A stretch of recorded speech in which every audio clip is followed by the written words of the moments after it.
Your global reputation is such that ex-American President Nixon has said that at another time and place, you would have achieved the world stature of Winston Churchill, Gladstone, and Disraeli.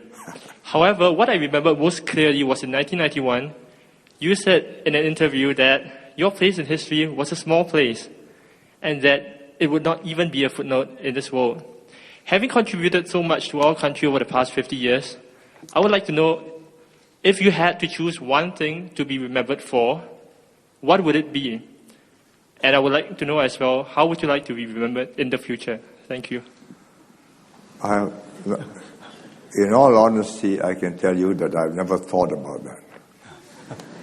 My job is to get what I'm doing done well. My motto in life is, if you have decided to do something, then do it well, or don't do it at all. So whatever I do, I try to achieve and achieve it at a high level. How will I be remembered? When you are dead, obituaries are settled by editors, and they have prepared these obituaries. They are done by people younger than you, and they collect all kinds of anecdotes and they have them in reserve. So the day you are dead, the next day you have the obituary. Otherwise, you've got no time to. That's what all you. It's true. But that's ephemeral. Reputations are finally decided 20, 30, 40 years after you're dead. When historians and students research your life, research your work, your documents, the things you decided on, and then there's a revision of what the man was worth. So, you take China. The great man, of course, is Mao Zedong, and his picture is still at Tiananmen. But he was a great man in liberating China. In building China, he nearly destroyed it because he was a romantic and he believed in constant revolution to throw up a next generation as revolutionary as his own. So you know what happened in the Cultural Revolution, which of course it was not only just to have leaders thrown up, but at the same time to get rid of leaders who were blocking him. The man who built China is Deng Xiaoping.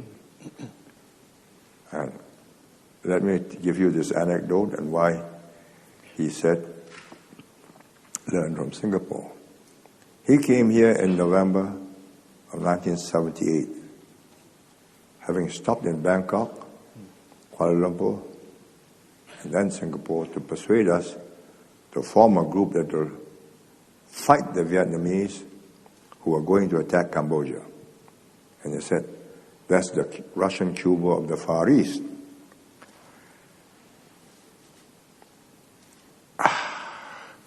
I'll cut the long story short. I mean, that doesn't matter. But he saw, before he came, he thought Singapore was being called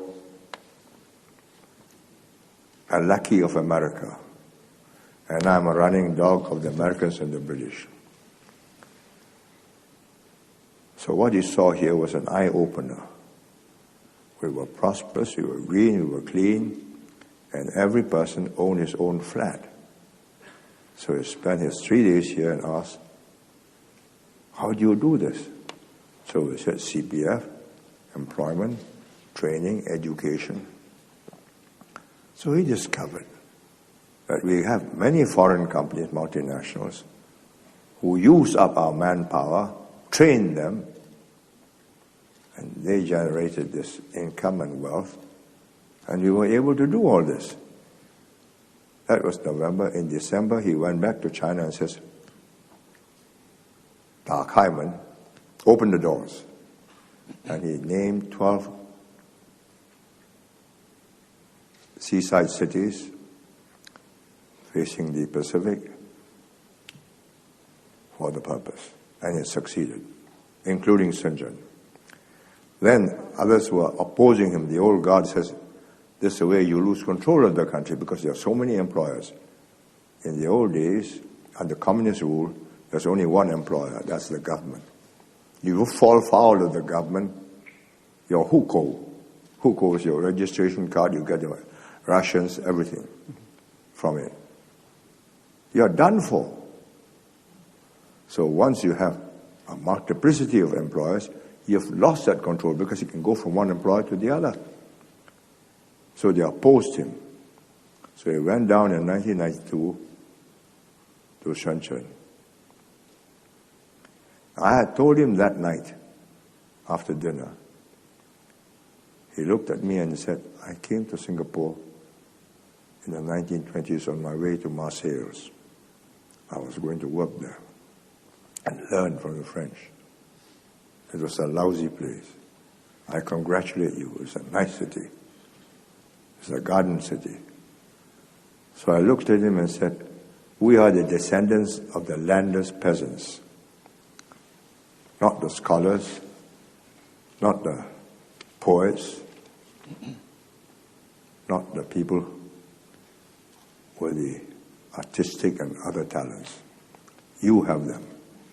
Whatever we can do, you will do better. He did not reply. He looked at me, went back to his food. In 1992, 14 years later, when they were blocking him, he went down to Shenzhen and said, open up, learn from the rest of the world. And most important, learn from Singapore. Because it's got good management and discipline. And thereafter, hundreds of delegations came with cameras and camcorders to learn from us. So I decided, no, you don't learn by visiting a place for a few days and taking pictures of it. So I said, look, if you really want to learn from us, we start a project in Suzhou, and we'll show you how we plan, how we build, how we eventually have an integrated city. And today is an icon in China, and Singapore is known for it. But he built China. If he had not reversed course, China would have imploded just like the Soviet Union.